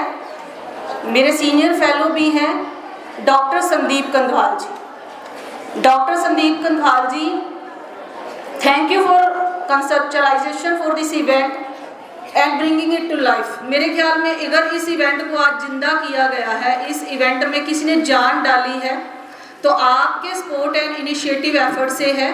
You made this event bringing it to life. मेरे ख्याल में आप लोगों ने बहुत कुछ कर दिया हमारे लिए। एक छोटी सी मेरी रिक्वेस्ट थी कि सर चिल्ड्रन डे पे आप अगर सर को बुला सकते हैं, तो उन्होंने ऑफिस में बैठे बैठे कॉल किया और आज एज अ चीफ गेस्ट हमारे पास डॉक्टर पवन शर्मा जी आए हैं। तो सिर्फ और सिर्फ डॉक्टर संदीप कंधवाल जी की बदौलत आए हैं। और मेरा बेस्ट जो थैंक यू है वो अपनी मैनेजमेंट, डॉक्टर जितने भी हमारे यहाँ पर मैनेजमेंट मेंबर बैठे हैं, हमारे president sir doctor mister Sukhbir Singh Maan जी, सेक्रेटरी ओम प्रकाश जी, सह सचिव मिस्टर बलवान जी, और मैनेजमेंट के जितने भी मेंबर्स हैं, तेजवीर खरब जी, डॉक्टर सुनीता शहरावत जी, आप सभी का भी बहुत बहुत धन्यवाद है कि आप लोग इस इवेंट का एक हिस्सा बने हैं, बच्चों को अपना आशीर्वाद दिया है। और आज डॉक्टर पवन शर्मा जी ने वाइल एड्रेसिंग द स्टूडेंट्स, आपने एक वर्ड पर फोकस किया योग के ऊपर कि बच्चियों के लिए योग कितना इम्पोर्टेंट है। Sir, I want to tell you we are going a योग शिविर day after tomorrow on 15 of November by 2 expertise spouse हैं डॉक्टर देववंदना जी एंड आशीष लोहान जी, जो बच्चों को योग सिखाने के लिए आ रहे हैं। तो गुरुकुल हमेशा प्रयास करता है इन बच्चियों को हर वो एफर्ट्स, हर वो अपॉर्चुनिटी देने की जिनकी उन बच्चों को उम्मीद है हमारे